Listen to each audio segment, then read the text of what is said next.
Donc, bienvenue à tous au Paris Amazon. Donc, c'est une maison non médicalisée, d'accord, qui accompagne les femmes pendant le parcours de soins.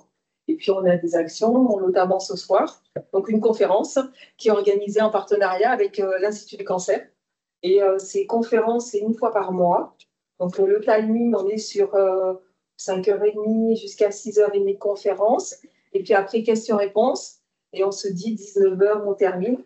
Parce que l'objectif, c'est des femmes en parcours de soins qui voudraient regarder la vidéo si c'est trop long. Ça n'a plus d'intérêt. Et puis, 17h, 19h, on termine. Si vous avez faim, il y a vous pouvez manger. D'accord? Si quelqu'un ne se sent pas bien, n'hésitez pas. Si vous avez soif, tout est ici. D'accord? Donc, on est vraiment sur un rose, que du rose ce soir. Donc, je vais te laisser la parole pour nous présenter le résultat de ce soir. Je te laisse savoir. Merci.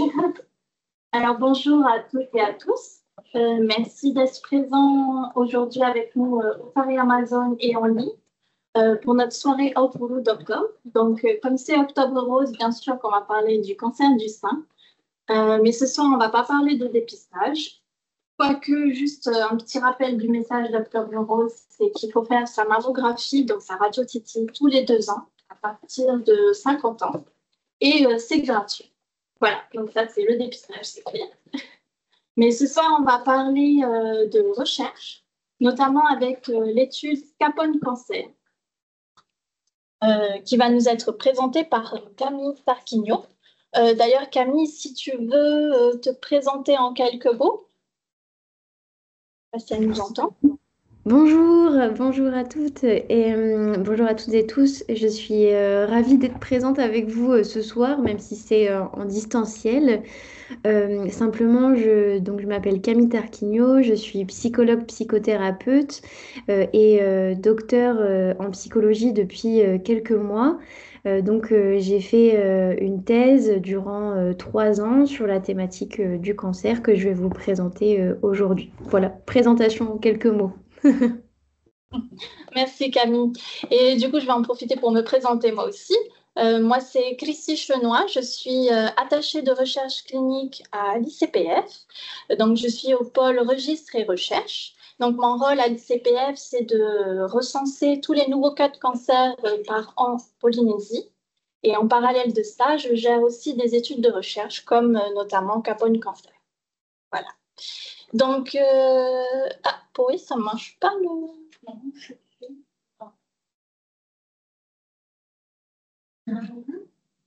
Ah, ça y est, c'est bon.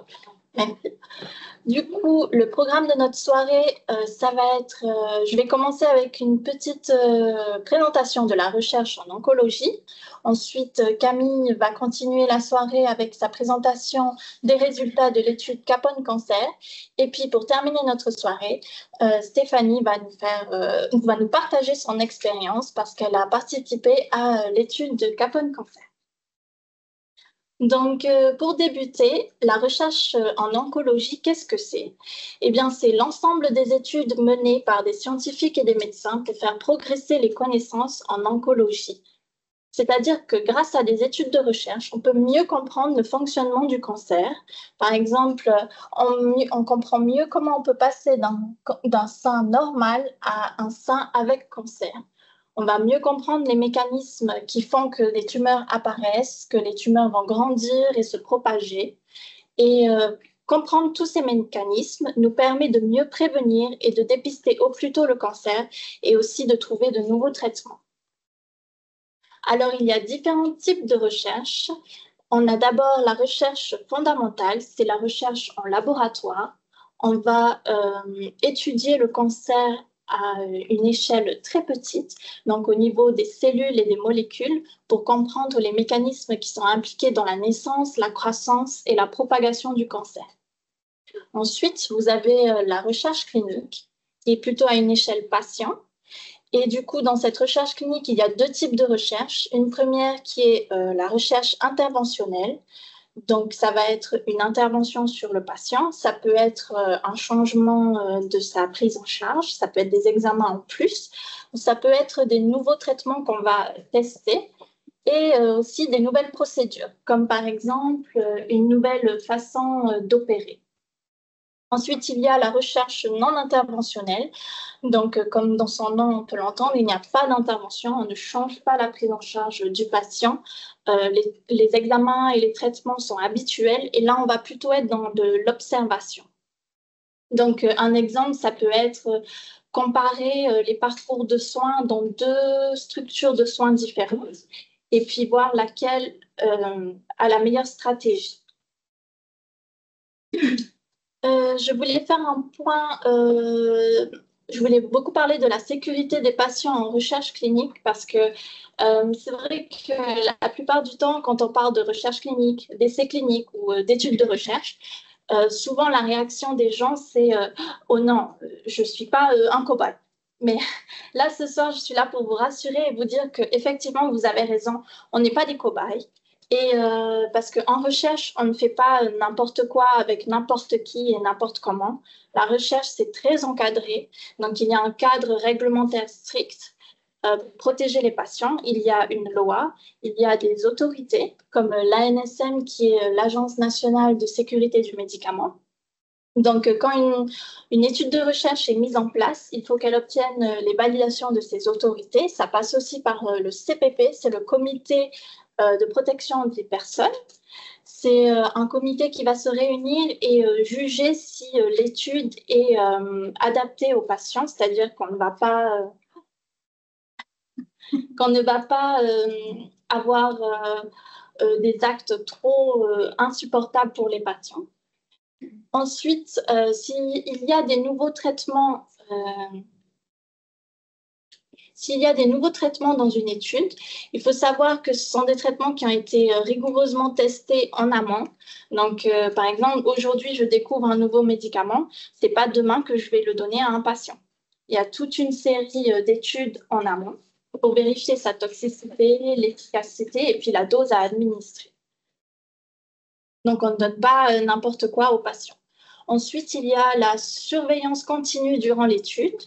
Donc, quand un patient entre dans une étude de recherche, les médecins le suivent continuellement durant l'étude. Donc, les médecins sont à l'affût de tout symptôme qui pourrait apparaître et vont agir en conséquence.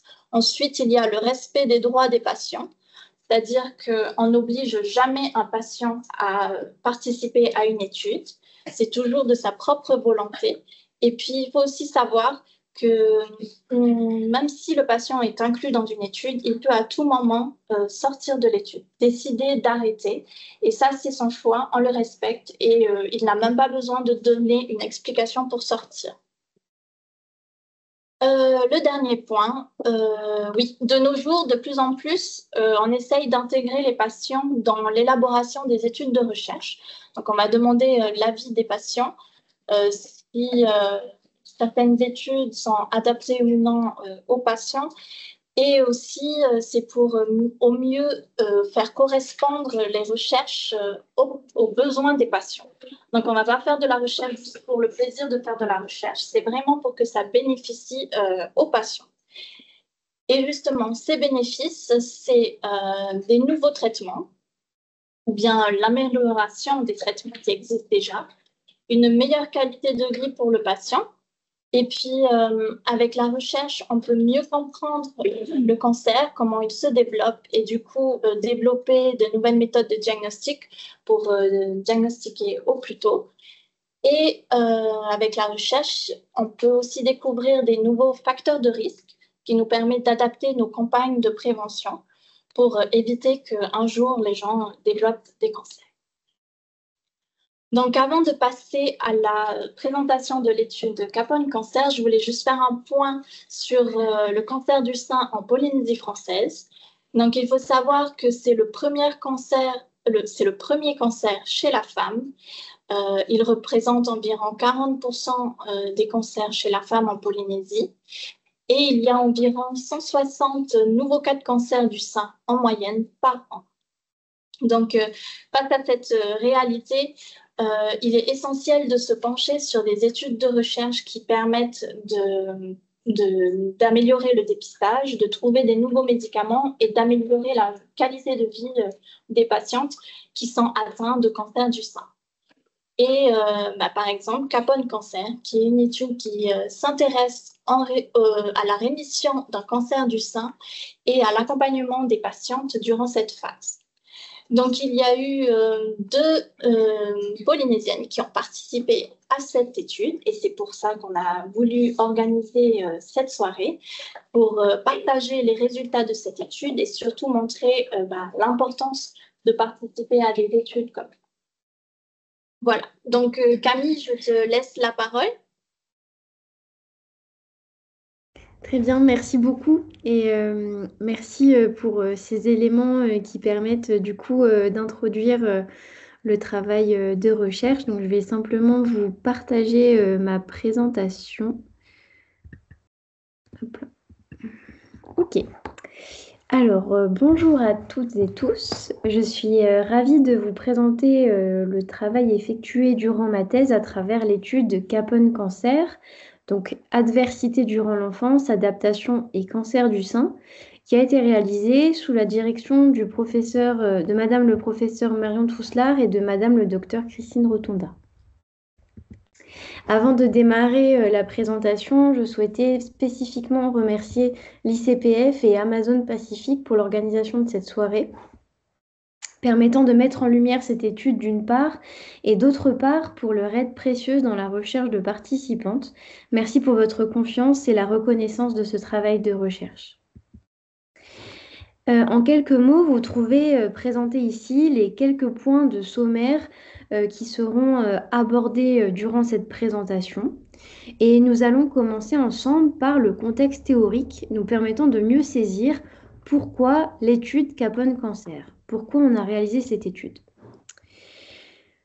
Tout d'abord, dans ce travail, nous nous sommes intéressés à la question du cancer du sein et plus précisément à la rémission du cancer du sein. Pour rappel, le cancer est la principale cause de décès à travers le monde et il s'agit d'une problématique de santé majeure dont l'incidence augmente d'année en année. Plus spécifiquement, 43% des cancers concernent les femmes et le cancer du sein, comme Chrissy l'a exposé tout à l'heure, est le plus représenté.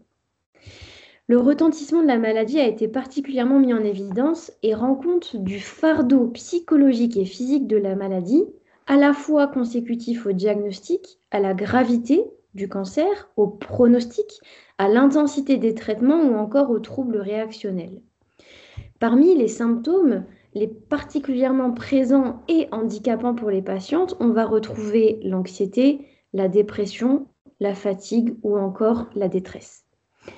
De façon globale, la survenue du cancer et l'épreuve de la maladie va confronter les malades à la menace de leur vie, à travers des perturbations qui vont être éprouvées sur le plan physique et psychologique, mais également par l'éventualité d'une issue funeste. Si le pronostic du cancer peut être encourageant, il est fonction de divers paramètres qui vont être tout autant incontrôlables et incertains. Ainsi, la confrontation au cancer va laisser place souvent à de l'incertitude, la perte des repères et cette idée que la mort peut emporter à tout moment. Le cancer fait alors irruption et va imposer aux patientes de composer avec une réalité inédite qui va nécessiter de puiser au fond d'elles-mêmes des ressources colossales pour s'y adapter et résister aux épreuves à venir.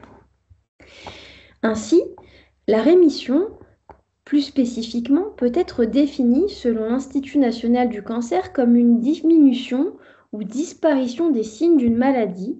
Dans le cas du cancer, on va parler de rémission dès lors que toute trace du cancer a disparu. Au bout d'un certain temps, la rémission peut devenir guérison. Comme expliqué précédemment et particulièrement étudié dans la littérature, les femmes en rémission d'un cancer du sein présentent généralement de moins bons résultats de santé psychologique que les femmes n'ayant pas eu de cancer. Et parmi les problématiques les plus éreintantes pour les femmes en rémission d'un cancer du sein, on va retrouver la peur de la récidive du cancer. Elle peut être envisagée comme la peur ou l'inquiétude concernant la récidive ou la progression du cancer dans un même organe ou une autre partie du corps. Un certain nombre de travaux ont permis de rendre compte de l'incidence de la peur de la récidive dans le contexte du cancer du sein. Et on va retrouver, comme expliqué précédemment, en plus l'anxiété, la dépression et la fatigue, entre autres. Il semble ainsi essentiel de mieux saisir ce qui caractérise cette épreuve, notamment en envisageant que la maladie s'inscrit dans une histoire de vie, elle-même parfois envisagée à travers un vécu d'adversité durant l'enfance et l'adolescence. En tout cas, c'est dans ce contexte qu'on a décidé de mener nos recherches.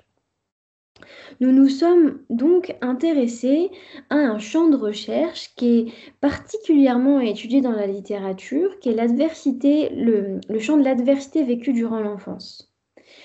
Dans le cadre de cette recherche, nous avons réalisé un certain nombre de publications afin de pouvoir contribuer à la recherche d'un point de vue, à la recherche francophone, parce que certes, il y a beaucoup de recherches dans anglo-saxonne, mais il y a peu francophone. Donc c'est pour ça qu'on a vraiment cherché à contribuer à ce travail de recherche. Et par souci d'efficacité, je me focaliserai seulement sur quelques points liés à ces travaux. Tout d'abord, l'un des premiers articles qui a été produit cherchait véritablement, après avoir balayé la littérature scientifique, de mieux comprendre ce à quoi renvoyait ce champ de recherche. Ainsi, nous avons pu mettre en lumière 3 définitions qui semblent nous permettre de mieux saisir ce qu'est ce champ de recherche. Je vais vous en partager une d'entre elles. En 2014, 2 auteurs définissent l'adversité durant l'enfance comme des événements vécus durant l'enfance de sévérité variable et souvent chronique qui vont survenir dans l'environnement familial ou social d'un enfant et causer préjudice, détresse et perturber ainsi la santé et le développement physique et psychologique de l'enfant.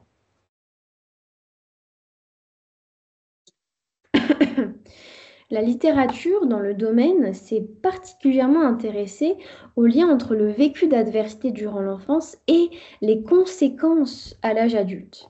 Ceci a permis l'émergence de travaux de recherche qui ont synthétisé les données existantes dans la littérature pour mieux saisir les associations que l'on retrouvait entre le vécu d'adversité et les conséquences en termes de santé. Notamment une réalisée en 2017 qui a permis de rendre compte de différents niveaux d'association qui vont de faible à très fort entre ce vécu d'adversité et les problématiques de santé, comme vous pouvez le voir sur ce PowerPoint. De façon plus récente, un certain nombre de travaux ont mis en évidence que cette adversité avait déjà des conséquences dès l'enfance et durant l'adolescence.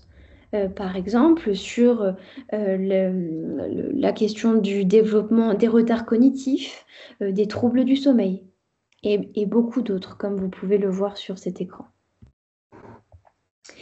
Divers facteurs explicatifs ont été mis en lumière en ce qui concerne ce vécu d'adversité durant l'enfance et sur les conséquences à court, moyen et long terme qui s'envisagent sur les plans biologiques à travers le dysfonctionnement de différents facteurs biologiques du stress, tels que l'usure de l'organisme qui peut être évaluée, comme c'est le cas dans notre étude, par le Cortisol Awakening Response, ou ce que je vais appeler le CAR. Cela nous permet de mesurer la dynamique du cortisol au réveil des sujets et va renseigner sur la qualité de l'adaptation en situation de stress. Ou encore, ces altérations peuvent être envisagées en termes de vieillissement cellulaire, c'est-à-dire que cela peut être envisagé par la mesure de la longueur des télomères. Donc, on va retrouver également des facteurs psychologiques, donc on va retrouver un impact sur le développement de ressources adaptatives, par exemple, de la régulation émotionnelle, ou encore sur le plan comportemental à travers les comportements à risque. Au-delà de ces aspects on va dire, conceptuelle, nous nous sommes intéressés concrètement à la littérature portant sur ce vécu d'adversité durant l'enfance et comment dire ça et les conséquences, excusez-moi, je perds un peu mes mots. Nous nous sommes donc intéressés à la littérature qui porte sur l'adversité vécue durant l'enfance et le retentissement psycho-émotionnel du cancer en termes de troubles de stress post-traumatique, d'anxiété, de dépression, de détresse sur la qualité de vie des malades du cancer. Ceci permettant d'appuyer la prise en compte de ces paramètres dans l'épreuve de la maladie. Il s'agit d'une perspective pertinente qui permet d'appuyer ce champ de recherche afin de mieux appréhender le vécu des malades.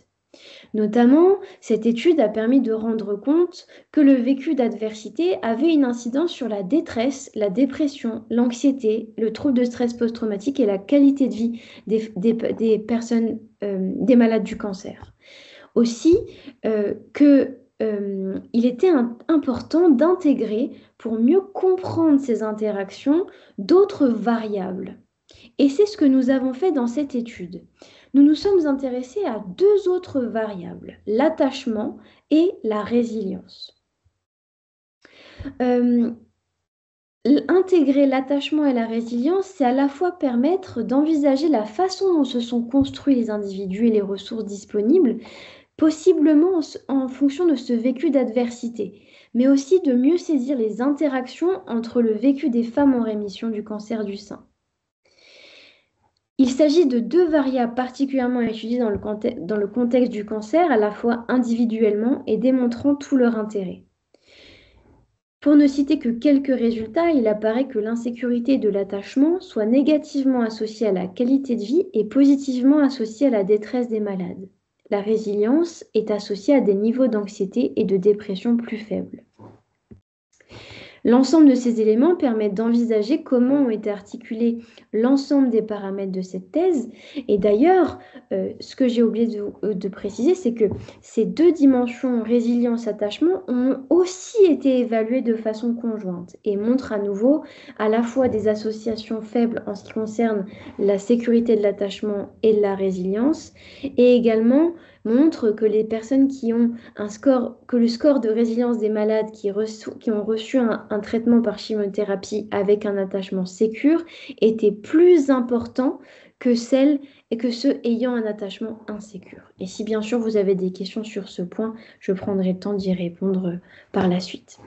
Concrètement, notre étude s'est organisée de la façon suivante. On a essayé de comprendre si le vécu d'adversité, en fonction de la sécurité de l'attachement et la résilience, pouvait avoir une incidence sur la fatigue, la peur de la récidive, l'anxiété et la dépression des femmes en rémission d'un cancer du sein, tout ceci pouvant avoir une incidence alors sur la qualité de vie. De façon plus précise, excusez-moi, nous avons envisagé l'objectif suivant. Étudier le rôle de l'adversité durant l'enfance sur la qualité de vie des femmes en rémission d'un cancer du sein. En ce qui concerne nos objectifs secondaires, il s'agissait de tester les liens existants entre l'adversité vécue durant l'enfance, sur la fatigue, qui est un symptôme le plus fréquemment rapporté par les patientes et qui a apparu particulièrement important dans notre étude, et également de tester les liens entre le vécu d'adversité durant l'enfance et l'attachement. Bien évidemment, il y avait d'autres objectifs auxquels nous avons répondu dans le cadre de cette thèse, mais par souci à nouveau d'efficacité, je ne vous présenterai que cela. Nous avons également réalisé une étude exploratoire biologique sur site, au Centre Pierre-Janet à Metz en France, qui a permis d'envisager des interactions entre... Excusez-moi, je bois un peu de thé et je reprends. Nous avons réalisé donc une étude exploratoire biologique à la fois sur des données épigénétiques que je ne vous présenterai pas aujourd'hui malheureusement car nous n'avons pas encore tous les résultats, mais également afin de caractériser ce dont je vous parlais tout à l'heure, ce niveau de stress chronique en fonction de ce score d'adversité, mais également de voir s'il y avait une incidence sur la longueur des télomères, comme je vous l'ai exprimé par ailleurs. Concrètement, c'est une étude observationnelle transversale à un temps de mesure avec une méthodologie mixte. Donc, il y a à la fois des données quantitatives à travers des questionnaires et également des données qualitatives avec des entretiens. Tout ceci couplé à une étude exploratoire biologique sur une période d'inclusion de 10 mois. Et on a eu plusieurs sources de recrutement pour cette étude, dont ce que nous a permis l'ICPF à travers le réseau qui a pu être en contact avec cette étude. Alors, très brièvement, concernant les résultats de l'étude Capone Cancer. Donc, déjà pour vous donner quelques éléments sur l'échantillon de l'étude Capone Cancer, on a eu 100 participantes au total qui ont été incluses d'avril 2022 à juin 2023. En moyenne, elles étaient âgées, ces femmes, environ de 50, elles avaient environ 52,6 ans. 61% d'entre elles étaient en couple. Et en ce qui concerne les caractéristiques de santé, on note qu'il y a 46,9% d'entre elles qui a présenté un stade 2. En ce qui concerne la rémission, elles étaient en rémission depuis environ 44,8 mois, soit presque 4 ans. En ce qui concerne, alors pour mesurer cette adversité, nous avons utilisé une échelle dont je vous parlerai assez souvent, c'est l'échelle ACE-IQ, donc Adverse Childhood Experiences International Questionnaire. Ce questionnaire nous permet de générer un score ACE, ce qu'on appellera un score ACE, donc un score d'adversité vécue durant l'enfance. Concrètement, les scores considérés comme à risque sont considérés dans la littérature à partir de 4. Donc, le score moyen global de notre échantillon était de 3,1. Dans la population générale, on retrouve un score moyen de 3,28 à titre comparatif. Vous avez ici du coup les différents sous-scores qui vont de 0 à 5 ou de 0 à 3. En ce qui concerne le résultat aux échelles, donc pour réaliser l'ensemble de cette étude et pour mesurer les éléments que nous souhaitions mesurer, nous avons utilisé une échelle à chaque fois spécifique à chaque dimension. Donc, brièvement à nouveau, ce qu'on peut dire, c'est que les scores de qualité de vie sont relativement moyens et traduisent une incapacité légère. Et par contre, en ce qui concerne la fatigue, on retrouve par contre une forte fatigue dans l'échantillon. Et à nouveau, ça nous renvoie à cette idée que la fatigue est un des symptômes les plus handicapants pour les patientes de manière générale et le plus présent. Pour commencer au niveau des résultats, donc la première hypothèse qui répondait au premier objectif de l'étude quantitative envisageait que la qualité de vie des participantes serait moindre si les participantes avaient été confrontées à de l'adversité. Cette hypothèse a été partiellement validée par l'étude dans la mesure où les analyses ont permis de montrer des associations négatives et significatives entre ce score d'adversité et la qualité de vie mentale uniquement. Concrètement, cela veut dire quoi? Ça veut dire que plus on vit d'adversité, moins on a une bonne qualité de vie mentale. On pourra discuter à nouveau de qu'est-ce que c'est cette qualité de vie mentale. Donc, on n'a pas retrouvé cette même association de façon significative avec la qualité de vie physique, mais la qualité de vie mentale uniquement, ce qui est déjà une étape importante. Concernant le premier objectif secondaire, l'hypothèse envisageait que le niveau de fatigue des participantes serait impacté par la confrontation à l'adversité durant l'enfance. Là, on a une hypothèse totalement validée qui montre des associations positives et significatives entre le vécu d'adversité et la fatigue générale des participantes. En ce qui concerne la deuxième hypothèse des objectifs secondaires, l'idée était d'envisager que si le vécu d'adversité durant l'enfance serait susceptible d'impacter les stratégies d'attachement des femmes en rémission. Et on a fait un focus sur l'attachement sécure. Donc concrètement, en termes d'attachement, on peut retrouver des attachements de type sécure ou de type insécure. Le type sécure va permettre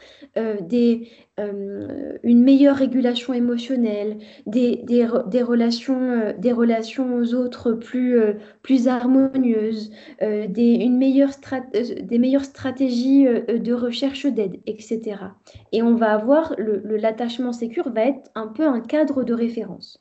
Et ce que cette étude nous a montré, c'est que ce vécu d'adversité, il va être associé négativement cette fois à l'attachement sécure. Concrètement, ça veut dire que plus on vit d'adversité, moins on est en mesure de développer des stratégies d'attachement sécure. Ce qui, à nouveau, est un résultat important parce que ça va impacter la manière dont les individus vont pouvoir être en lien, vont pouvoir aller rechercher de l'aide, vont pouvoir fonctionner dans les relations aux autres et à eux-mêmes. Donc voilà, c'est un résultat qui nous a paru tout à fait important. Dans l'ensemble des résultats qu'on a pu traiter, on a pu retrouver un rôle important de la résilience. La résilience présente une association négative significative avec la fatigue et les sous-scores de type insécure de l'attachement. Concrètement, ça veut dire quoi? Ça veut dire que moins on est résilient, plus on va se montrer fatigué et également plus on va être en incapacité de développer des stratégies d'attachement sécure. À l'inverse, plus on est résilient, plus on va présenter, notamment dans ces résultats présentés ici, une meilleure qualité de vie physique. Maintenant, en ce qui concerne les résultats exploratoires biologiques dont je vous ai parlé, donc je vous ai parlé tout à l'heure de ce fameux cortisol awakening response qui permettait je vais simplement déjà vous dire l'hypothèse. On envisageait que le CAR serait négativement associé au vécu d'adversité durant l'enfance. C'est une hypothèse qui n'a pas été validée. On note un impact des scores de qualité de vie mentale et de la résilience sur cette valeur et un impact négatif des scores de dépression et de fatigue sur les valeurs du CAR. Le vécu d'adversité, en fait, semble avoir un impact négatif, bien qu'il s'agisse d'une tendance statistique seulement. Concrètement, les résultats, ils nous permettent de suggérer un processus de désadaptation par épuisement qui caractériserait les participantes de ce sous-échantillon. À nouveau, on est sur un tout petit échantillon de 21 participantes. C'est-à-dire qu'on va avoir un processus d'épuisement qui va être retrouvé du coup à travers les résultats. Et on va voir également que la qualité de vie mentale et la résilience semblent avoir pour effet de potentialiser à l'inverse ce processus et donc de contribuer à une meilleure adaptation des participantes. Donc à nouveau, on retrouve ces deux balances, à la fois le fait que il y a ce processus de désadaptation, donc cet épuisement qui est vu sur le niveau biologique, mais il y a également des facteurs qui vont permettre de, au contraire, faciliter l'adaptation, donc la résilience, on a vu, et la qualité de vie mentale. L'autre hypothèse exploratoire, c'était que le vécu d'adversité durant l'enfance serait susceptible d'impacter la longueur des télomères. Donc c'est une hypothèse qui n'a pas été validée du tout et qui en fait nous interroge sur le fait qu'on a un très petit échantillon et comme on a un très petit échantillon, c'est très dur de pouvoir avoir une force statistique suffisante pour amener à une validation concrète de nos hypothèses. Il faudrait peut-être reproduire cette étude biologique avec un plus gros échantillon pour voir véritablement s'il y a un lien ou non. Maintenant, concernant les résultats qualitatifs. À nouveau, les résultats qualitatifs vont renvoyer aux entretiens semi-directifs qui ont été réalisés. Donc, on a auprès de 12 participantes volontaires excusez-moi, 12 participantes volontaires ont réalisé des entretiens permettant d'aller un petit peu plus loin concernant les thématiques abordées dans cette étude. Donc, vous avez sur ce tableau quelques éléments sur leurs caractéristiques pour mieux comprendre qui elles étaient. Et plus globalement, ces entretiens nous ont permis de mettre en évidence 4 thématiques. La première concerne l'adversité vécue durant l'enfance, la deuxième, le vécu de la rémission, la troisième, le lien entre le vécu de l'adversité et l'épreuve de la maladie, et la quatrième, comme le cancer comme espace de transformation existentielle. Donc, tout d'abord, le premier thème, donc les premiers éléments qu'on a pu synthétiser du discours des participantes nous a permis de comprendre qu'en fait, il y avait une nécessité d'élargir le spectre du contexte d'adversité durant l'enfance en mettant l'accent sur des dimensions souvent occultées par les outils d'évaluation comme la parentification des enfants et des adolescents, la précarité ou encore l'adversité vécue par les parents eux-mêmes, et ceci en cohérence avec la littérature. Et ceci nous permet d'envisager de nouvelles pistes de développement pour des échelles futures. Ensuite, l'importance de tenir compte de l'adversité à l'âge adulte, qui est apparue spontanément dans les entretiens et qui apparaît d'une grande pertinence. Si l'enfance et l'adolescence peuvent être des périodes douloureuses, la vie à l'âge adulte est loin d'être un fleuve tranquille, et l'adversité ne se réduit malheureusement pas à l'enfance et l'adolescence. Tenir compte des éléments du vécu d'adversité tout au long de la vie pourrait ainsi être une perspective intéressante dans les travaux futurs. Concernant le deuxième thème, deux paramètres me paraissent pertinents. D'abord, la difficulté de représentation de la rémission. En effet, l'ensemble des éléments rendent compte que la notion de rémission reste particulièrement floue pour les participantes, qui parfois empêche de poser un temps d'arrêt entre la phase de traitement du cancer et l'après. Si les critères varient très certainement les critères cliniques varient très certainement, nous pouvons nous demander si cela n'empêcherait pas l'inscription de la rémission dans la réalité des femmes qui ont traversé le cancer. En effet, ne pas savoir ou ne pas comprendre empêche la possibilité d'anticiper ou de se préparer aux enjeux d'une telle période. Il y a selon nous ici une faille dont il faut se saisir afin d'accompagner les patients dans ce processus complexe qu'est la rémission. Par ailleurs, est apparu comme particulièrement intéressant en ce qui concerne le suivi et l'accompagnement cette thématique du suivi de l'accompagnement, le sentiment d'abandon de la part des femmes en rémission d'un cancer, de la part du personnel soignant. Il apparaît que cette étape laisse entrevoir une difficulté presque insoupçonnée, celle d'une nouvelle forme de fracture identitaire. Si la rémission est source d'espoir face à la maladie, elle n'en reste pas moins une étape contribuant à challenger les malades sur le plan adaptatif. Ceci pouvant rendre compte de la pertinence de s'intéresser à la question de l'attachement notamment des malades du cancer. En ce qui concerne le troisième thème, deux sous-thèmes on peut s'intéresser à deux sous-thèmes, à la fois comment l'expérience du cancer et de la rémission peuvent être des indices du rappel du passé, à travers les examens médicaux, à travers les peurs, les émotions qui peuvent émerger, à travers les sensations physiques qui peuvent émerger, mais également ça a pu être mis en évidence comment l'adversité pouvait être une ressource pour faire face à la maladie. Comment le fait d'avoir vécu cette histoire de vie avait permis de puiser des ressources pour pouvoir faire face. Enfin, le dernier thème mettait en évidence le cancer comme espace de transformation existentielle.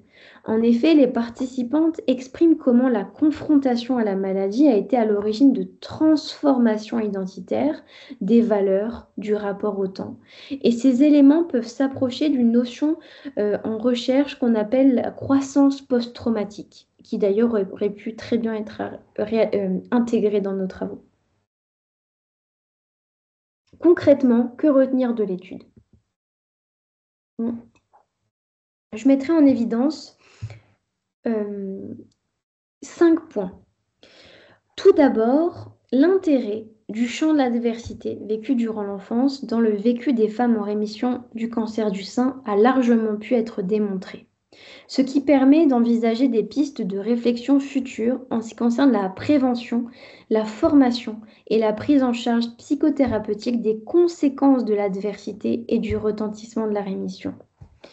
En outre, cette étude a permis de mettre en lumière l'importance de la fatigue dans l'échantillon et surtout la force d'association avec l'adversité vécue durant l'enfance qui, à nouveau, nous amène à nous interroger sur les pistes de prise en charge.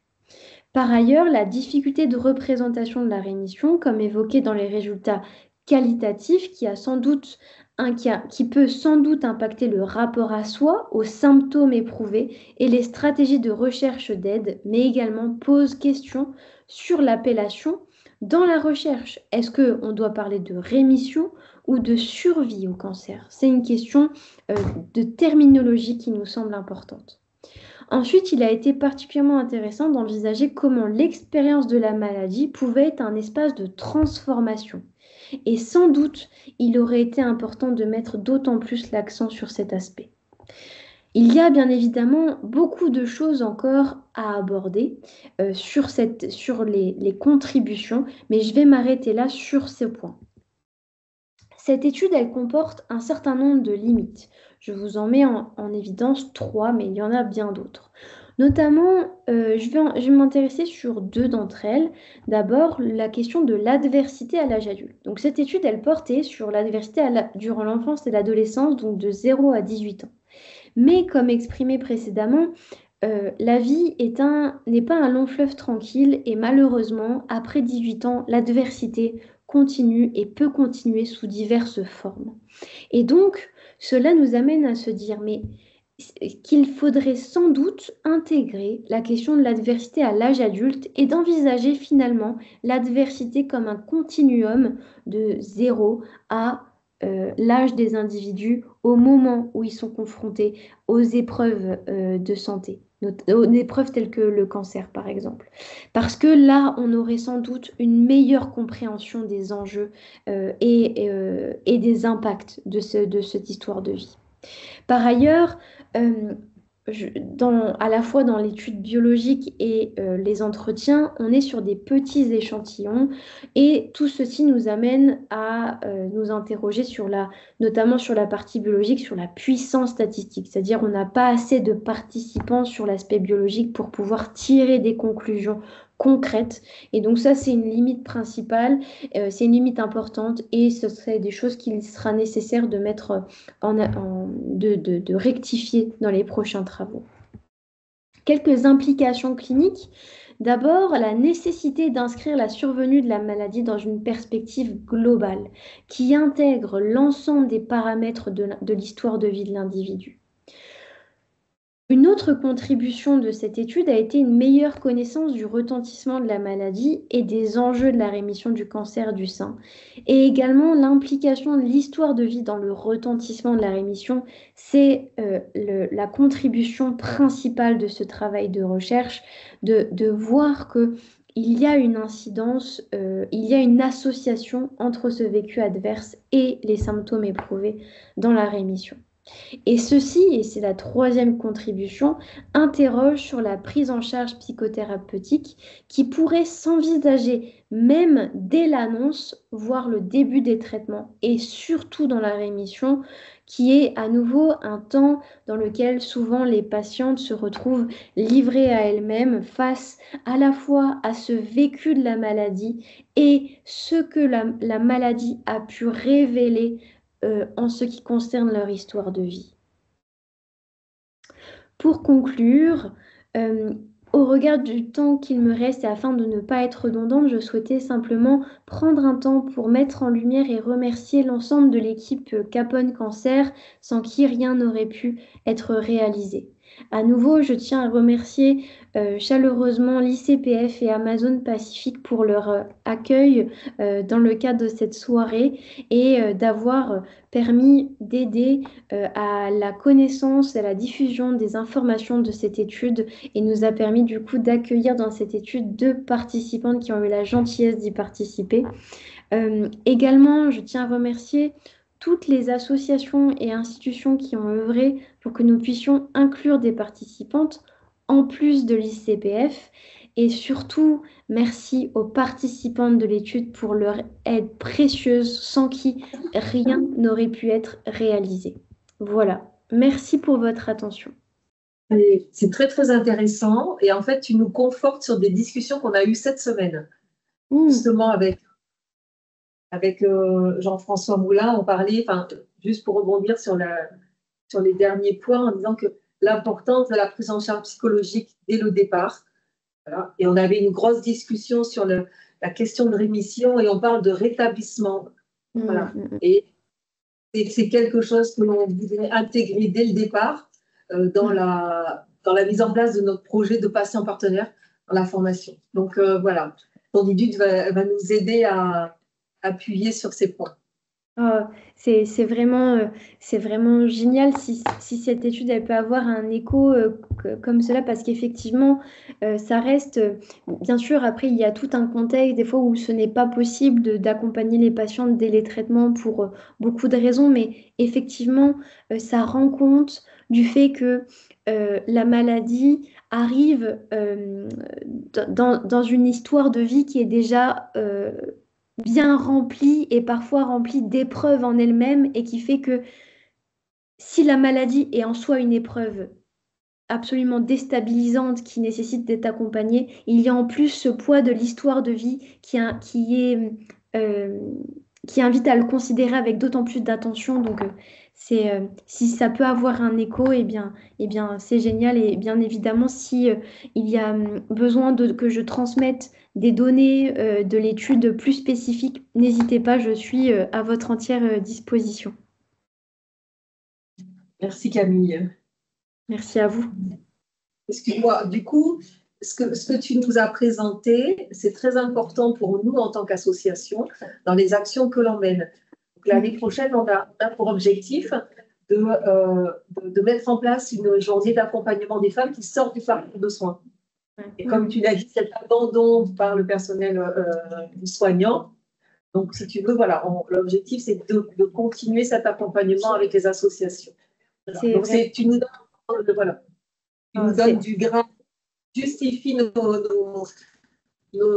travaux. C'est génial et ce que vous mettez en place est absolument génial de pouvoir être un vrai relais pour les patientes qui sortent de ce parcours de soins, d'avoir un contact qui permet de mettre en lien, de trouver des ressources, de trouver du lien social. C'est tellement riche. Donc vraiment, c'est génial. Et d'ailleurs, si jamais après coup, il peut y avoir d'autres questions, vous pouvez me contacter par mail, que ce soit les participants de ce soir ou voilà. N'hésitez pas, s'il peut y avoir des questions, des éléments, je me tiens à votre disposition. Merci beaucoup. Merci à vous. Merci. On va passer à la suite du programme. Donc avec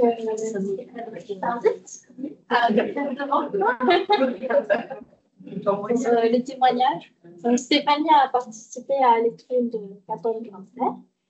Et là, tu vas nous partager ton expérience de la rémission, si tu peux bien. Tu peux nous dire voilà, comment tu as été accompagnée pendant cette phase et puis qu'est-ce que tu aurais voulu comme accompagnement et puis aussi nous raconter comment ça s'est passé ta participation à l'étude. Bonsoir, moi c'est Stéphanie Leveux, j'ai 51 ans. Donc le cancer c'était il y a 4 ans et demi. L'annonce s'est faite une semaine ou 10 jours après le confinement. Donc, ce n'était pas évident du tout à vivre, hein, parce que des consultations, tu es seule, tu te fais opérer, tu es seule. Enfin, c'était un petit peu bizarre. À côté de ça, l'avantage, c'est que tous les rendez-vous se sont enchaînés très vite, qu'il n'y avait plus personne nulle part. Voilà, donc ça, c'était bien. Enfin, heureusement, il y avait ma sœur qui était là. Donc, on a fait des petites dérogations, des petits faux papiers pour se retrouver et que je puisse être accompagnée pendant cette période.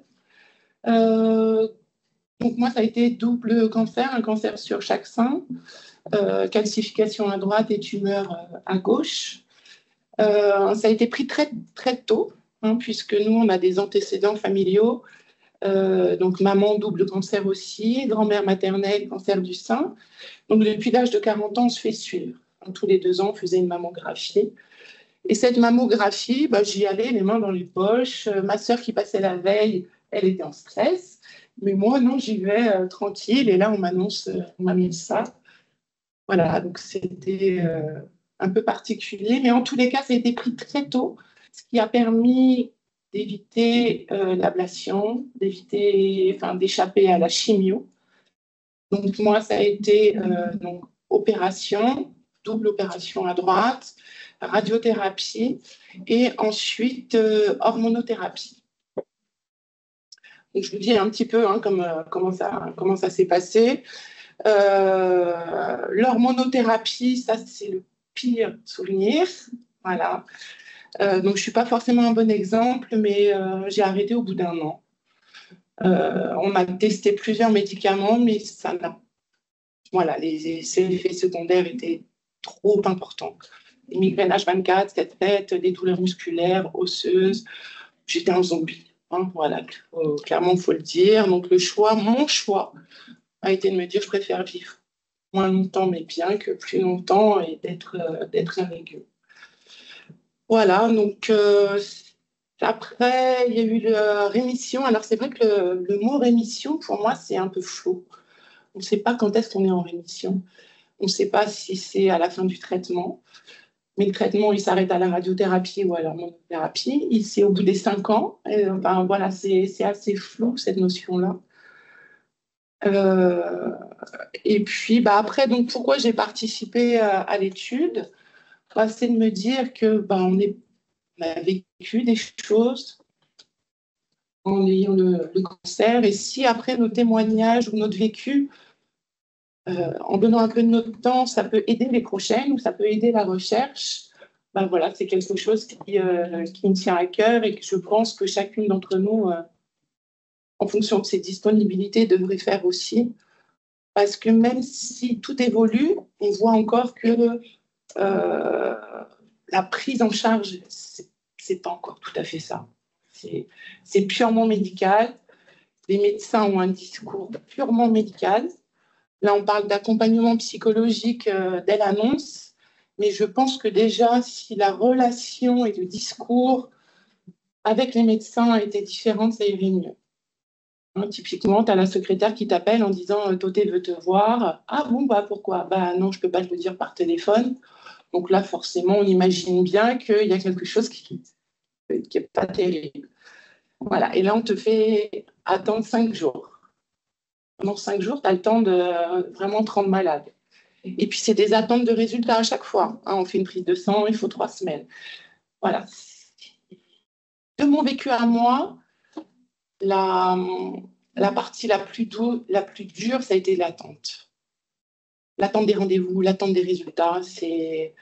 Parce que c'est une explosion dans la tête. Hein. Effectivement, on se dit, est-ce que je vais mourir? Après, on se dit, sois pas négatif, tu vas y arriver. Mais ça n'arrive pas qu'aux autres. Enfin, tu as le temps de cogiter plein de choses quand même. Hein. Donc, c'est difficile.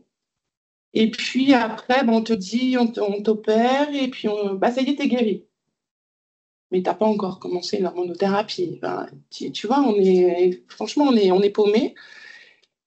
Et puis après, peut-être que certaines d'entre vous l'ont vécu aussi. Comme je n'ai pas fait de chimio, je n'ai pas perdu mes cheveux. On voit dans le regard de certains que tu n'as pas perdu tes cheveux, tu n'as pas été malade. Donc ça aussi, dans la rémission, dans la reconstruction, ça peut être difficile parce que, oui, je n'ai pas eu de chimio, mais ce n'est pas pour ça que je n'ai pas été malade. Voilà, donc il y a le regard aussi des autres qui peut faire un petit peu bizarre. Et puis, les gens essayent de faire bien autour de nous, mais il y a des gens, tu leur dis, ils se mettent à pleurer. Non, non, ça va aller. T'en as d'autres, bah, c'est la fin du monde, tu vas mourir. Voilà, mais nous, on encaisse tout ça et c'est difficile de se reconstruire après aussi.